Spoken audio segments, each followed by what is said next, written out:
Now the story of a 37-year-old new mother from Toledo who became paralyzed during a horse competition, but not in the way you might think. She had no idea she suffered a very rare condition that could potentially take her life at any moment. Senior health correspondent Monica Robbins tonight with a medical mystery we can all learn from.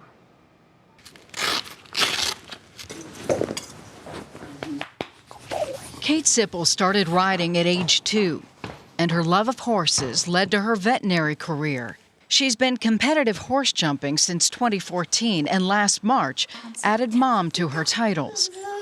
2 months after John David's arrival, Kate and Norwin returned to the ring. A great ride until a terrifying moment. Headed right towards the jump and lost all kind of movement or feeling of the left side of my body. It felt like somebody punched me in the face. Norwin kept going, and 3 jumps later, it had gone, and I was kind of back to how I felt before. Kate blamed time away from the ring, but the episodes kept happening and getting worse. I hit the ground and I couldn't get back up. I tried to push myself up and I couldn't. And it lasted probably 30 seconds. A day later, and I went completely paralyzed on the left side of my body, and I lost all ability to talk. Emergency room doctors told Kate stress from new motherhood was likely the cause. But as she was leaving, it happened again, 4 more times. As a veterinarian, she knew something was wrong. This time, she reached out to her own doctor. She said, "You are 100% correct. This is scary. This is not right. Let's do something." And she got me into a neuro consultation. The neurologist diagnosed mini strokes called transient ischemic attacks, or TIAs. Despite blood thinners, Kate was now having 15 a day, and she feared for her baby. Who was going to take care of that little guy, and who was going to raise him to do all of the things that I wanted him to do? I just laid in the hospital bed in tears.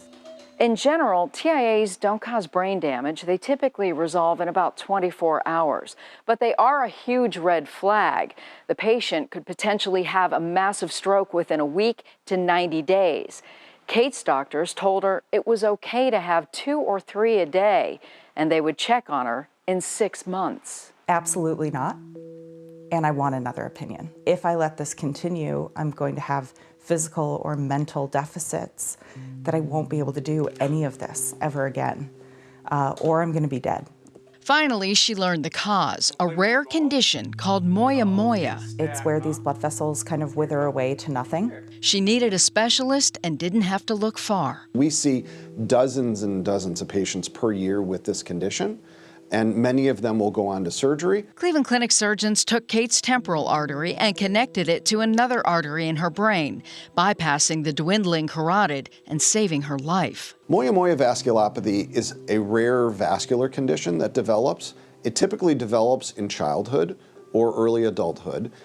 It involves a thickening that occurs within the carotid arteries that are inside the brain, eventually causing complete blockage of these arteries. We understand what happens to the blood vessels, but what we don't know is how to necessarily prevent this from happening. Kate knew how to prevent becoming a statistic. She took back the reins on her own life and is now healthy, happy, and stable, just like Norwin. Monica Robbins, 3 News. And Monica tells us that moyamoya is a Japanese term that means puff of smoke, and that apparently is what blood vessels in brain scans look like in patients with the condition. Glad she's okay. Exactly, and a really informative story for us too. Monica Robbins always coming through. Always coming through.